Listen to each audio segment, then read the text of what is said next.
I'm once again really in the mood to mood read, so that is what I figured I would dedicate this reading vlog to doing. And I think I'm gonna read like maybe 3 or 4 books for this reading vlog and just kind of go with the flow, not decide anything right now except for what I want to read right now. I also have not listened to an audiobook in a hot minute, so I think I might kind of try to pick one of them up in the next week or so and listen to that while doing a puzzle or something. It's been a long time since I've like just cozied up and listened to an audiobook and done a puzzle or colored while doing that, or even just cleaned. Honestly, I think that is one of my favorite things to do while listening to an audiobook. But anyway, I digress. I am very excited right now because I was just sent an ARC from NetGalley that I requested a little while ago. I don't know, I think it's been like about a month now. And that is Meat Bees by Dane Urbach. I apologize if I am not saying that last name correctly. This book looks disturbing. I know it's on the horror side. I'm thinking like a gory kind of horror. It looks like it's bees who eat people. From what I read in the blurb, it's supposed to be basically Jaws but bees instead of a shark. And I don't quite know how that's going to work, but I can only assume it is going to be gross. I am hoping that it is not splatterpunk, like that gory, because if it is, I might have an issue with this book. I can do gore to a certain point, but splatterpunk's kind of where I draw the line. I can't stomach a lot of it. So we'll kind of see. It seems to have like okay reviews so far on NetGalley. I haven't really read them because I don't want other people's opinions to sway my own, but I am really ready to give it a go. I'm hoping that it's actually just going to be horror in a good kind of way, hopefully my vibe. But anyway, I am gonna actually start reading that right now, and I do think I'm gonna go down to my living room to read it because I have my Christmas tree in my office here, so I can't have my cats in here because they try to eat it, and one of them is like crying for me to come and hang out with her. So I'm gonna go and hopefully chill on the couch for maybe an hour or so tonight and get a good chunk of this book started.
I just finished Meat Bees by Dane Erbach, and this book was a wild ride. Oh my goodness. It had way more plot and meaning to it than I had initially expected. I was honestly expecting icky, gory horror, potentially splatterpunk. It is not that at all. It definitely reminded me actually more of like Stephen King's level horror, where there's a lot more going on with the story than meets the eye, and the descriptions were just as good as well as the body horror, honestly. If you like Stephen King though, I highly recommend giving this one a go. It definitely gave me that kind of vibe. The concept, 5 stars. The plot itself, 5 stars.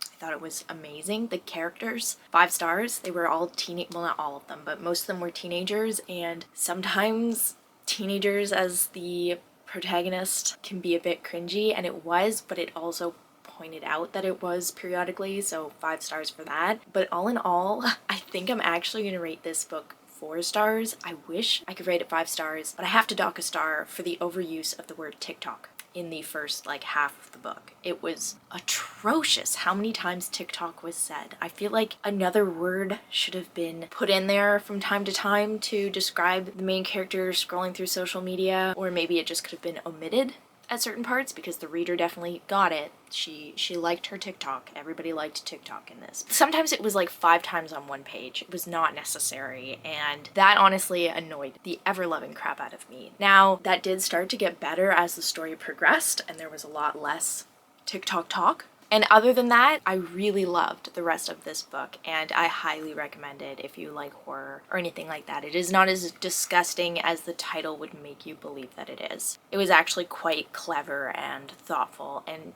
just an overall really good read. And I'll definitely be looking at more Dane Erbach books in the future because I really did enjoy his writing style. So now that I'm done that one, I do think I am going to go along with my plan of listening to an audiobook, and I just borrowed one from the Libby app called Sociopath by Patrick Gagney. I think I'm saying her name correctly, but this is a memoir of sorts, I believe, about the author's life story, basically being a sociopath. I do believe she has also been a therapist and has her PhD, so she knows what she's talking about and has a lot of insight into mental health and the brain and such, so I think this is going to be a super interesting listen. It's also narrated by the author, which I always love so much. So I am going to hopefully listen to that over the next couple of days. I am also in the middle of filming a cozy day of reading vlog, and I'll probably post that before this vlog comes out. But because of that, I am actually going to go and start it right now or in a few minutes, and I'm going to do that while I do a puzzle.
last night I finished Sociopath. I've actually been listening to that book for like a week and a half-ish. It was a long one to get through, but I can honestly say it's because it was very disturbing at times. Don't get me wrong, it was interesting, but it was icky and made me feel sick to my stomach a few times. I would definitely recommend checking the content warnings if it is something that you are interested in reading. And I probably would not recommend it if you have an aversion to abuse, specifically like animal abuse. There is one horrible scene in this book, which is a memoir, by the way, so it is a true story. Anyway, there was a scene in it where I told myself if it ended a certain way, I was going to DNF it. Thankfully, the animal that was involved lived, so I stopped at that point for the day because I'd had enough, but then I carried on a few days later. But it was very hard to listen to at times. I will say, all in all, I definitely learned a lot about people with sociopathy and how there are stark differences between being a sociopath and being a psychopath. I, like many other people, kind of thought they were synonyms for each other, and they are not. Sociopathy and psychopathy are similar in some ways, but vastly different in other ways. I did not realize that. So in that regard, I definitely learned a lot and took things away from this book that I will probably never forget. I am glad that I read it, or rather listened to it. I just found it very disturbing and hard to read at times. I will say though, now I am still in the mood for kind of a memoir, and hopefully one that's not as gruesome at times. So I think I'm finally going to pick up Wild by Cheryl Strayed. I think that's how you say her last name. I have owned this book for years. I know it's been made into a movie starring Reese Witherspoon, and the movie always looked interesting, but I wanted to read the book first. The only thing I know about this memoir going into it is that it is about a woman who experiences the loss of her mother and then eventually drops everything and goes on a huge long hike with no kind of experience surrounding that. She just goes on a whim,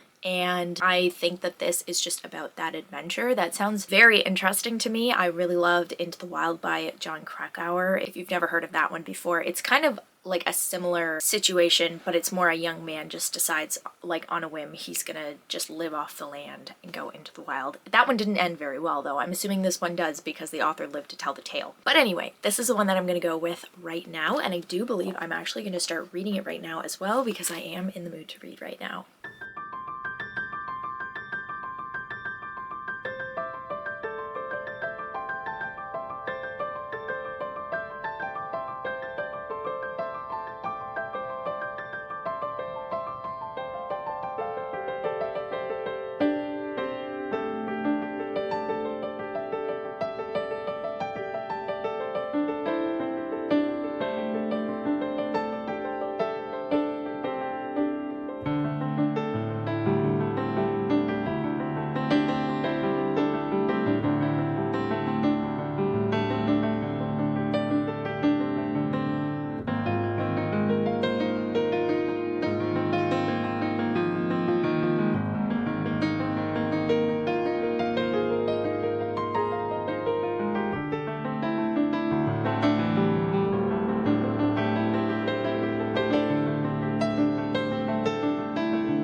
I have been reading all day. I could not put this book down, and I just finished it. Honestly, probably took me like 3 days, and I did work in those days too, so that's how you know it was a good book, is if I read it that fast while still having to work. Solid memoir. I personally really love memoirs that include some sort of adventure or nature, and that was this book entirely. I will say there was one section where I definitely considered DNFing it, and it was just because it was talking about killing a horse. That's definitely not something I like to read, and it was in very great detail, and it was not very humanely done. So if that that kind of stuff bothers you, I will warn you that this book definitely contains stuff like that. And I did have to take a quick break after reading that scene because it was just too much. Other than that, I really enjoyed the entirety of this book. It was very raw and real, and I felt like I could relate to a lot of it as well. The really weird parallel between my life and Cheryl's is that her mother died of cancer when